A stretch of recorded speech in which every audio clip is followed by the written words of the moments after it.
Aloha Internet family. In this video, I'll be talking about decolonization, and specifically decolonizing the mind. So everyone knows that global capitalism was about the establishment of colonies, right? And that is this invading empire-like energy that can colonize land masses and peoples and cultures, but it also can colonize the mental body itself and can colonize the mind, can colonize our thoughts. And so I want to talk about that. I think there's a lot of really valuable resources out there about, the actual phrase in a strict sense, right? Decolonization. And what it means, especially for white cis gendered men in power specifically, to decolonize their thought, word, and deed. But I don't want to talk about that right now. I'll let you investigate that on your own. There's a lot of power there. There's a lot of potency. I'm not going to weigh in on my opinion on it, so to speak. I more want to talk about the colonization of the mind and colonization of mindsets and some of the very radical ways that there could be thought, language, viruses, and parasites living inside your mind and making a colony out of it. And so what am I talking about here? Basically, there's a way that you can see language and memetics itself, which the memetics is just a word that means memes. And memes aren't just funny internet pictures. A meme is the smallest unit of meaning or of language or of transmitting information culturally. So memes are units of culture. So if we look at culture, right, and the way we talk, the way we do business and deal with money, the way we mate and deal with relationship and sex, the way we build families, societies, it's all built on memes. Memes are like the alphabet of how we speak, how we talk. And I want to invite you to consider that there has been a colonization. There has been a colonization of my mind, certainly I've discovered. And it turns out my parents' mind, their ancestors, going all the way back through the generations, since the control of calendars, the control of agriculture, since the mastery and husbandry of animals, since the codifying of law itself, there have been ideas passed down in the West, where I'm from and where I've grown up, of colonization. So how can we decolonize the mind?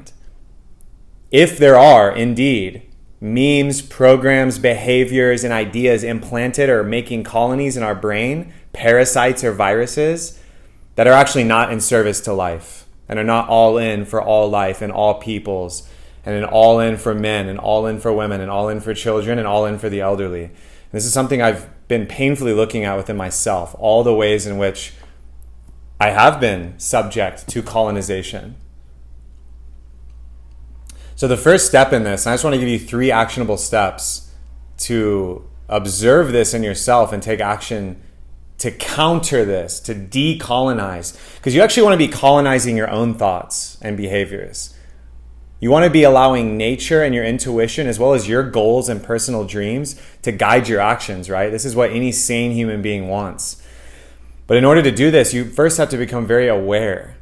And do that microanalysis on yourself. Do the self-inquiry. Face the shadow of whatever's living inside your behavior, in your mind, in your emotional body, that has actually been put there by culture, or has been put there by your parents, or has been put there by a teacher, or a coworker, or an article you read.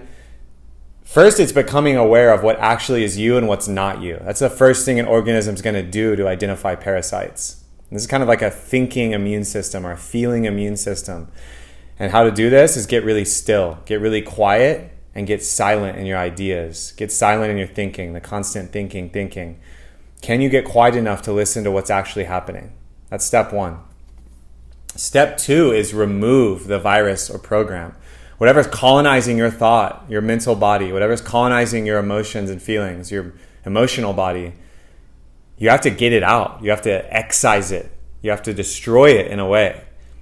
And the best way I know how to do that is physically through the body, breathing, shaking, moving, catharting, and doing this with a facilitator you trust and researched, and or with plant medicine, and or with ceremony such as sweat lodge, shadow work, psychotherapy. There's a lot of flavors here, but you need a containment and container often. You can do this on your own, but I found in my life it's much more powerful in a group or facilitated to release this fully back into the earth and realize what's not me and let it go. So that's 2, delete that shit. 1 is find out it's actually there, find out who you really are so you can create the space. 2 is releasing it, purging it. And then 3 is not just leaving it a blank slate, but recolonizing your mind and taking ownership with the thought, words, and deeds that you want to enact. Ideally for all life, ideally in service to the earth and to the next 7 generations, and in service to life on this planet. And a progressive way in which we can all evolve together and people don't get left behind or deleted or have power and leverage, lorded over them. That's what we don't want.